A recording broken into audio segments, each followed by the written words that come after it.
Hello बच्चों, आप सभी को नमस्कार। आज का जो अपना टॉपिक है वो है potential due to non conducting sphere अचालक गोले के कारण विभव। इससे पिछले वाले वीडियो में हमने कंडक्टिंग स्पेयर या स्पेयर बोल दीजिए एंड स्पेरिकल सेल की वजह से पोटेंशियल निकाला था। उसकी वैल्यू हमें प्राप्त हुई थी जब पॉइंट अपना बाहर था तो k q upon small r, और जब पॉइंट सरफेस एंड सरफेस के अंदर था तो अपने को वैल्यू प्राप्त हुई थी के क्यू अपॉन कैपिटल आर। तो ये तो बात थी अपने पिछले वीडियो की। आज अपना टॉपिक है वो नॉन कंडक्टिंग स्पेयर है। और नॉन कंडक्टिंग कोई भी मेटेलिक या कोई भी अपनी वस्तु होती है या अचालक वस्तु होती है, उसका मतलब यही होता है कि उसको हम जितना चार्ज देते हैं वो वहीं का वहीं रहता है, मूव करके वो उसके सरफेस पे नहीं आता है जैसे कंडक्टिंग स्पेयर में आया था। इसका मतलब अगर हम इस नॉन कंडक्टिंग स्पेयर को क्यू चार्ज से समान रूप से आवेशित करेंगे तो वो उसके संपूर्ण आयतन में एक समान रूप से वितरित हो जाएगा। देखिए कैसे। इस आर त्रिज्या के नॉन कंडक्टिंग स्पेयर को हमने क्यू चार्ज दिया, एक समान रूप से आवेशित किया है, तो वो इसके संपूर्ण आयतन में एक समान रूप से वितरित हो जाएगा। ये लो जी, ठीक है। अब हमारी जो कंडीशन बन रही थी थर्ड, उसमें हमने क्या देखा था, आपको याद हो तो पॉइंट पी है वो इस स्पेयर के अंदर होगा, तो वहाँ पे इलेक्ट्रिक फील्ड की वैल्यू जीरो आ रही थी एक कंडीशन में, जब हम कैपिटल आर से स्मॉल आर वाली लिमिट देख रहे थे। लेकिन अब यहाँ पर तो अंदर इलेक्ट्रिक फील्ड है तो उसकी वैल्यू यहाँ पर जीरो नहीं आएगी। फर्क सिर्फ तीसरी कंडीशन में पड़ने वाला है। सेम दो कंडीशन होंगी, पहली और दूसरी, जो स्पेयर के लिए हुई थी या स्पेरिकल सेल के लिए हुई थी। तो पहले उन दो की बात कर लेते हैं, थर्ड को फिर देखते हैं। चलिए स्टार्ट करते हैं। तो फर्स्ट कंडीशन है अपनी, व्हेन पॉइंट, या फर्स्ट कंडीशन में हम निकालते हैं आउटसाइड ऑफ द स्पेयर।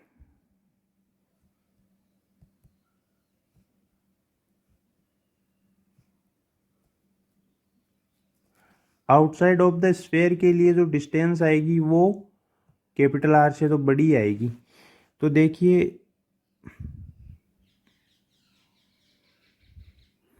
ये अपना पॉइंट पी है जो इस स्पेयर से बाहर की तरफ स्थित है, स्मॉल आर डिस्टेंस के ऊपर। तो यहाँ पे हमें पोटेंशियल निकालना है, तो फॉर्मूला हो जाएगा v equals to minus integration infinite to small r E vector dot D R vector. और नॉन कंडक्टिंग के लिए इस कंडीशन में ई की वैल्यू क्या प्राप्त हुई थी, के क्यू बाई आर स्क्वायर, वही जो कंडक्टिंग के लिए प्राप्त हुई थी।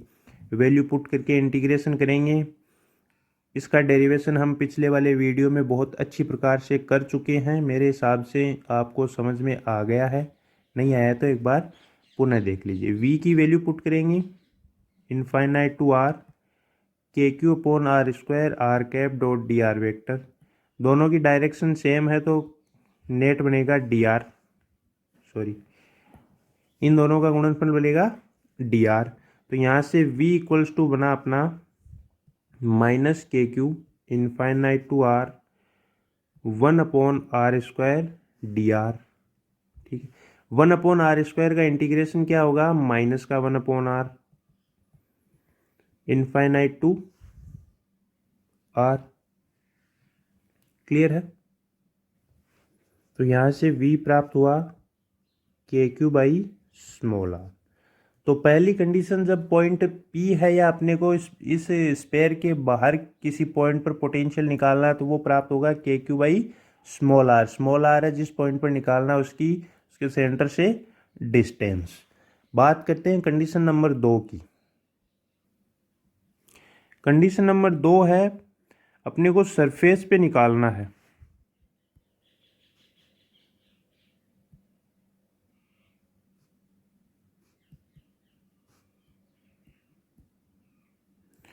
सरफेस ऑफ द स्पेयर, इस कंडीशन में दोनों आर हैं वो क्या होंगे, इक्वल। दोनों आर इक्वल होंगे तो जो पहली कंडीशन में वैल्यू प्राप्त हुई है उसमें स्मॉल आर की जगह आपको क्या पुट करना है, कैपिटल आर। तो v बराबर क्या प्राप्त हुआ, के क्यू अपॉन कैपिटल आर। ये नॉन कंडक्टिंग स्फीयर की सरफेस पे पोटेंशियल हो गया। दो कंडीशन देखी, दोनों में सेम वही वैल्यू प्राप्त हो रही है जो conducting sphere and spherical shell की वजह से पोटेंशियल था। चेंज आएगा तो कंडीशन नंबर थर्ड में आएगा, और वो क्या आता है उसको समझिए आप, इम्पोर्टेंट वही है आपका। ये तो मान लीजिए अब तक का आपका तीनों का रिविजन ही था, मिक्स था।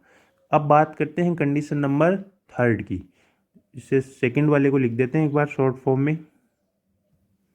ये कंडीशन थी R इक्वल्स टू R, तो इस कंडीशन में V हमें प्राप्त हुआ के क्यू अपॉन कैपिटल R। चलिए अब बात करते हैं नंबर थर्ड।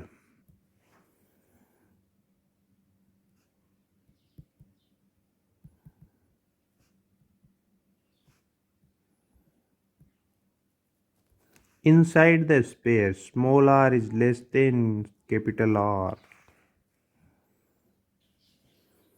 ये अपना पॉइंट P है।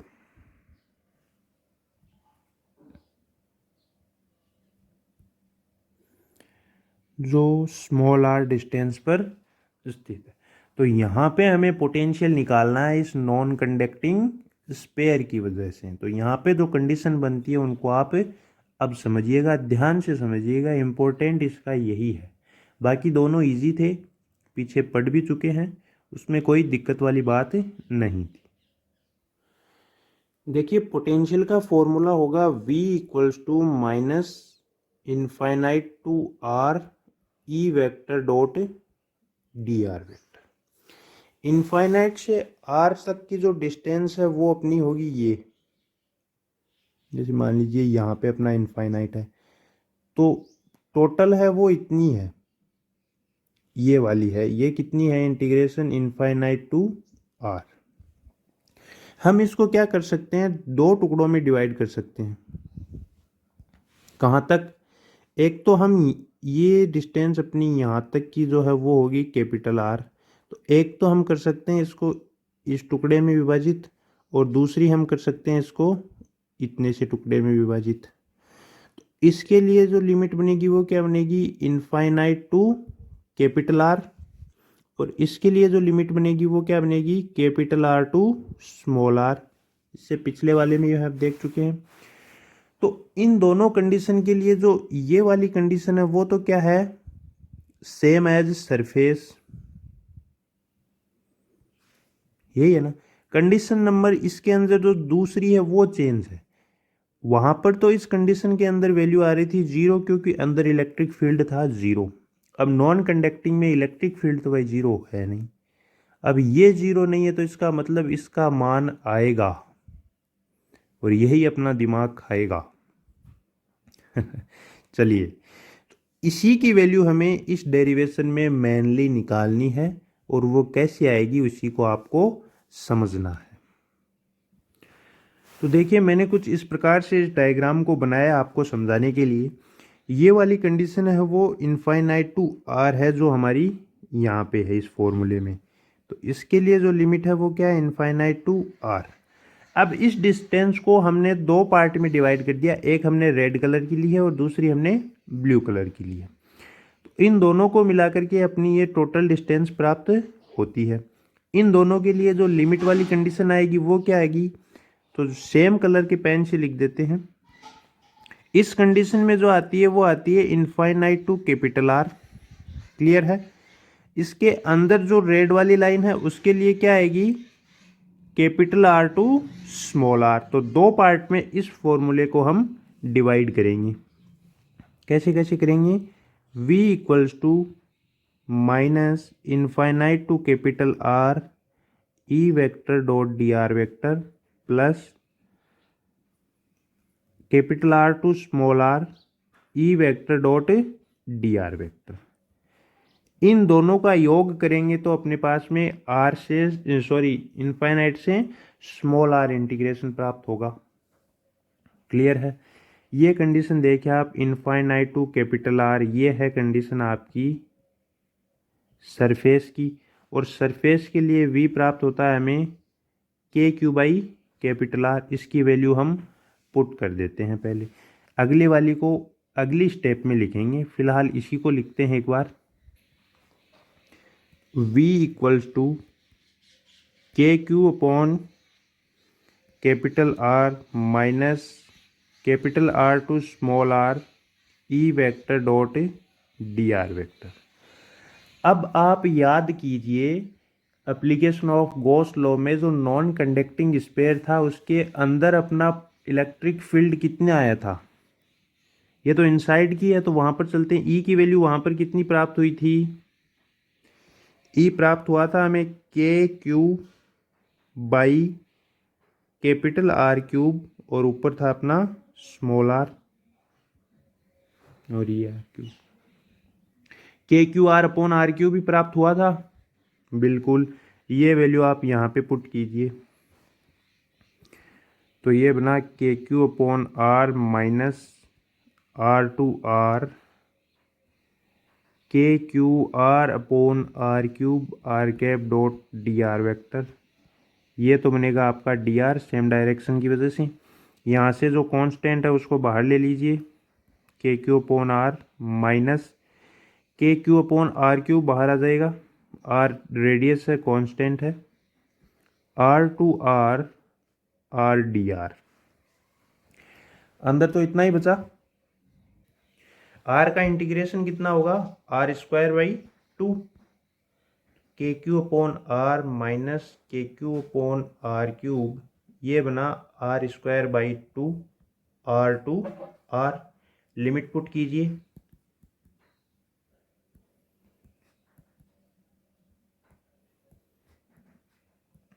Are square by two minus capital are square by two. यही कंडीशन आई। अब अपने को क्या करना है, यहाँ से कॉमन ले लेना है, इन दोनों में से क्या चीज़ कॉमन आ रही। तो यहाँ से अपना कॉमन आया के क्यू, हमने कॉमन ले लिया, बाकी सेम ऐसा का ऐसा छोड़ दिया। तो यहाँ पे तो कितना बचा, वन अपॉन आर इस टर्म में, तो माइनस यहाँ पे कितना बचा, r square upon two r cube, minus minus plus r square by r cube, तो ऊपर वाला स्क्वायर कट गया, वन अपॉन टू आर। इतना अपने पास में शेष बचा। इसको हम सॉल्व करते हैं। के क्यू यहाँ पे अपन वन अपॉन टू आर को बाहर ले लेते हैं, टू आर को बाहर लेंगे तो यहाँ पे शेष बचेगा दो, माइनस ये बचा r square upon r square और ये बचेगा वन। तो ये ब्रैकेट वाला कितना बच गया, three minus small r square upon capital are square. तो यहाँ से वैल्यू निकल के कितनी आई, k q one upon two r three r square minus r square upon r square. तो जो पोटेंशियल आएगा वो आएगा k q by two r cube three r square minus small r square. तो अपनी जो कंडीशन नंबर 3 थी कि जो नॉन कंडक्टिंग स्फीयर है उसके अंदर अगर किसी पॉइंट पे पोटेंशियल निकालना हो तो वो कितना होगा, ये वाला फॉर्मूला रहा, k q upon two r cube into three r square minus small r square. तो ये वाली कंडीशन थी अपनी अंदर वाली। अब देखिए इस फॉर्मूले से एक दो चीज और समझते हैं।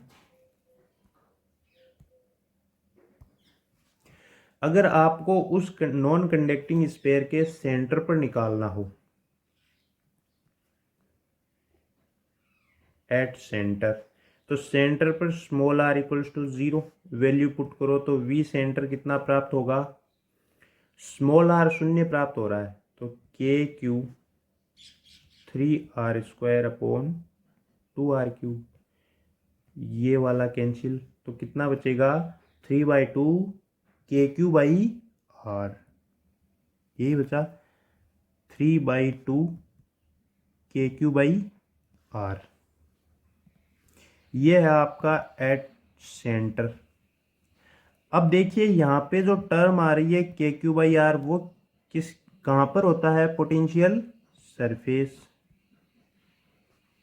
और इसको हम बोल सकते हैं वी एस तो वी सी बराबर कितना होगा 3/2 VS।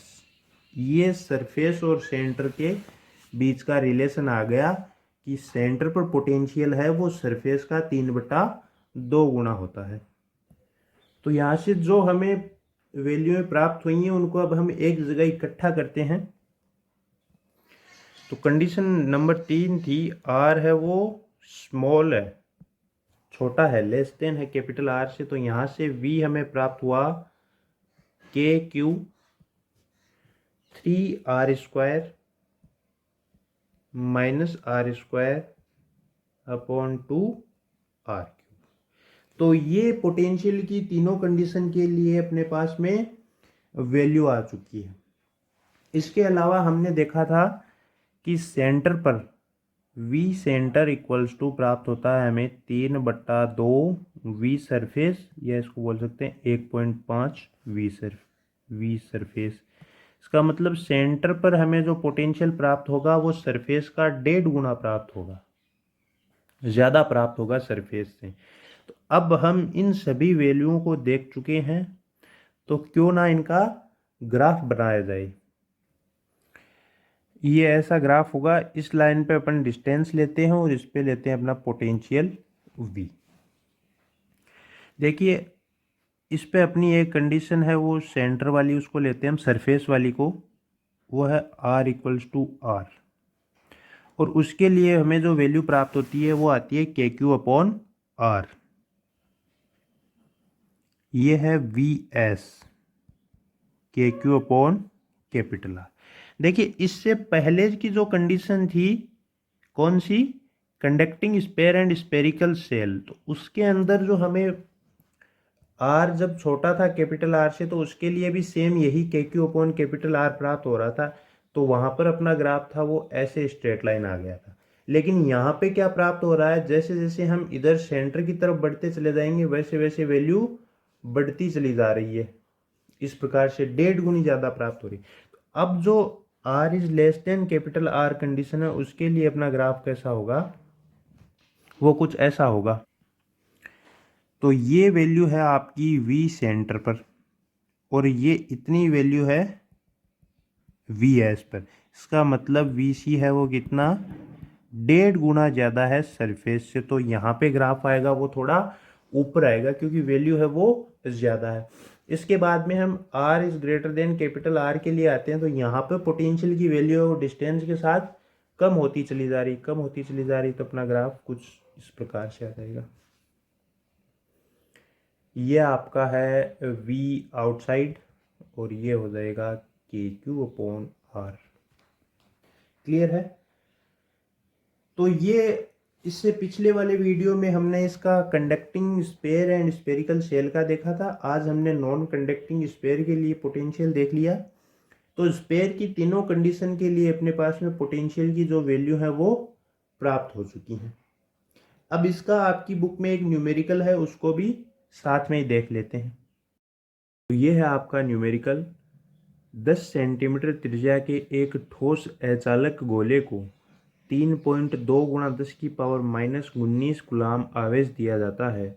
गोले के केंद्र से 14 सेंटीमीटर, 10 सेंटीमीटर और 4 सेंटीमीटर दूर स्थित बिंदुओं पर विभव ज्ञात करना है। पहली कंडीशन में 14 सेंटीमीटर, सेकंड में 10 और थर्ड में 4 सेंटीमीटर। यहाँ पे त्रिज्या कितनी दी है, कैपिटल R = 10 सेंटीमीटर या 10⁻⁻2 मीटर। 3 कंडीशन दी है। पहली है वो 14 सेंटीमीटर, इसका मतलब यहाँ पर तो जो R है वो पहली कंडीशन में क्या है, ग्रेटर देन कैपिटल R। दूसरी में 10 सेंटीमीटर, इसका मतलब दोनों बराबर। तीसरी में 4 सेंटीमीटर, इसका मतलब ये वाली कंडीशन। और इन तीनों कंडीशन के लिए फॉर्मूला अपन निकाल चुके हैं, बस उस फॉर्मूले में ये वैल्यू पुट करनी है, आंसर आ जाएगा। तो चलिए देखते हैं। चार्ज की वैल्यू दी है 3.2 गुणा 10⁻⁻19 कूलाम। के की वैल्यू होती है 9 गुणा 10⁻9 newton metre square upon coulomb square. यही वैल्यू अपने को फॉर्मूले में चाहिए होती हैं। चलिए condition number 1, r equals to 14 centimetre, इसका मतलब r is greater than capital R। Formula क्या होगा पोटेंशियल का, के क्यू बाई आर। के की वैल्यू 9 गुणा 10 की पावर 9, क्यू की वैल्यू 3.2 गुणा 10 की पावर माइनस 19 बट्टा 8, 14 गुणा 10 की पावर माइनस 2। क्योंकि ये 14 सेंटीमीटर में है, इसको मीटर में बदलेंगे तो 14 गुणा 10 की पावर माइनस 2 मीटर। इसको आप सॉल्व करोगे तो यहाँ से जो पोटेंशियल है वो प्राप्त होगा हमें 2.06 गुणा 10 की power minus 8 volt. Clear. Condition number 2 में r बराबर दिया है 10 सेंटीमीटर, अर्थात 10 गुणा 10 की पावर माइनस 2 मीटर, जिसे हम लिख सकते हैं 10 की पावर माइनस 1 मीटर। इस कंडीशन में r इक्वल्स टू r, तो यहाँ पे पोटेंशियल का formula v equals to k q by are, वही वैल्यू पुट कर दो के की वैल्यू, और ये आपकी चार्ज की वैल्यू, और ये हो गया आर की वैल्यू। इसको सॉल्व करोगे तो v की वैल्यू हमें प्राप्त होगी, पोटेंशियल प्राप्त होगा 2.88 गुणा 10 की power minus 8 volt. Any problem. चलिए 2 कंडीशन में पोटेंशियल आ गया, कंडीशन नंबर 3 को देखते हैं। Number 3, r equals to 4 centimetre, जो हो गया आपका 4 गुणा 10 की पावर माइनस 2 मीटर। तो इस कंडीशन में r है वो कैपिटल R से छोटा है। तो यहाँ पे फॉर्मूला क्या होता है, अचालक गोले के अंदर के Q 3r² minus r² upon 2 r³, बस वैल्यू पुट कर दो।